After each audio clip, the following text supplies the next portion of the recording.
Here was, once upon a time, a widow who had 2 daughters. The eldest was so much like her in the face and humor that whoever looked upon the daughter saw the mother.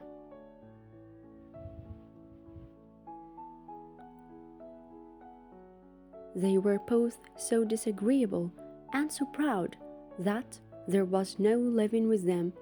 The youngest, who was the very picture of her father for courtesy and sweetness of temper, was one of the most beautiful girls ever seen, as people naturally love their own likeness.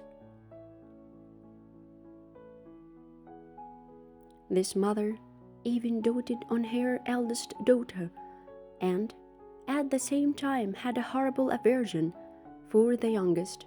She made her eat in the kitchen and work continually.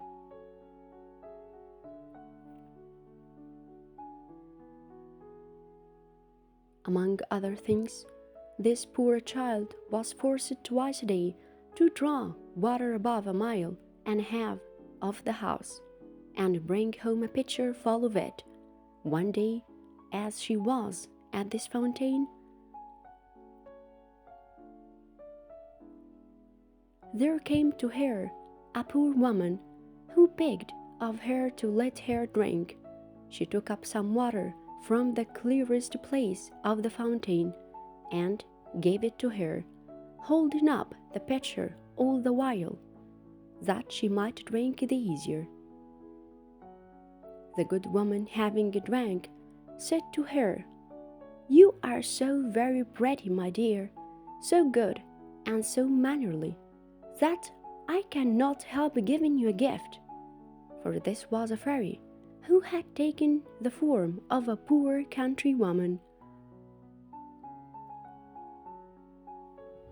To see how far the civility and good manners of this pretty girl would go, "I will give you for a gift," continued the fairy, "that at every word you speak, there shall come out of your mouth either a flower or a jewel." When this pretty girl came home, her mother scolded at her for staying so long at the fountain. "I beg your pardon, mamma," said the poor girl, "for not making more haste." And, in speaking these words, there came out of her mouth 2 roses, 2 pearls, and 2 diamonds. "What is this I see?" said her mother, quite astonished. "I think I see pearls and diamonds come out of the girl's mouth. How happens this a child?" This was the first time she ever called her a child. The poor girl told her frankly all the matter, not without dropping out infinite numbers of diamonds. "In good faith," cried the mother, "I must send my child thither. Come hither, Fanny, look what comes out of your sister's mouth when she speaks." "Wouldst not thou be glad, my dear, to have the same gift given to thee? Thou hast nothing else to do but go and draw water out of the fountain, and when a certain poor woman asks thee to let her drink, to give it her very civilly." "It would be a very fine sight indeed," said this ill-bred minx, "to see me go draw water."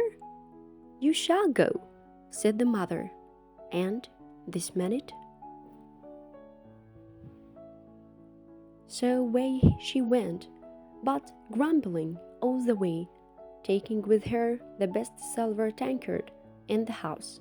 She was no sooner at the fountain than she saw coming out of the wood a lady most gloriously dressed, who came up to her and asked to drink. This was, you must know, the very fairy who appeared to her sister, but had now taken the air and dress of a princess.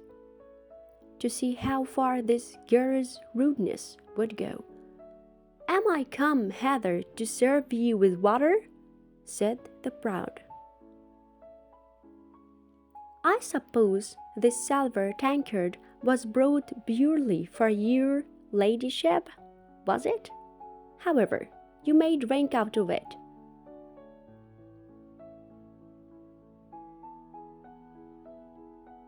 "You are not over and above mannerly," answered the fairy, without putting herself in a passion. "Well, then, since you are rude, and are so disobliging, I give you for gift that at every word you speak there shall come out of your mouth a snake or a toad." So soon as her mother saw her coming, she cried out, "Well, daughter!"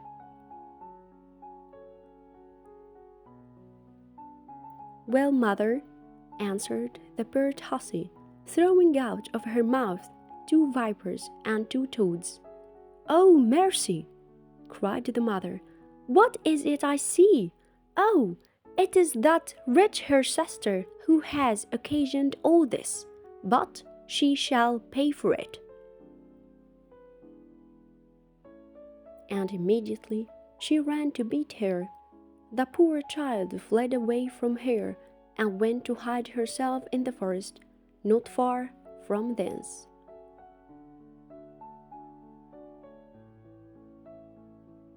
The king's son, then on his return from hunting, met her, and seeing her so very pretty, asked her what she did there alone, and why she cried. "Alas, sir, my mamma has turned me out of doors." The king's son, who saw 5 or 6 pearls and as many diamonds come out of her mouth, desired her to tell him how that happened. She thereupon told him the whole story.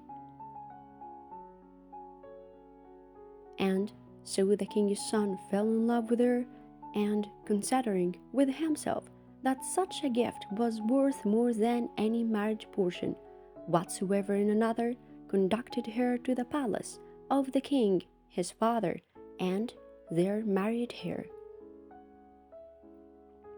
As for her sister, she made herself so much hated that her own mother turned her off, and the miserable wretch, having wandered about a good while without finding anybody to take her in, went to a corner in the wood, and there died.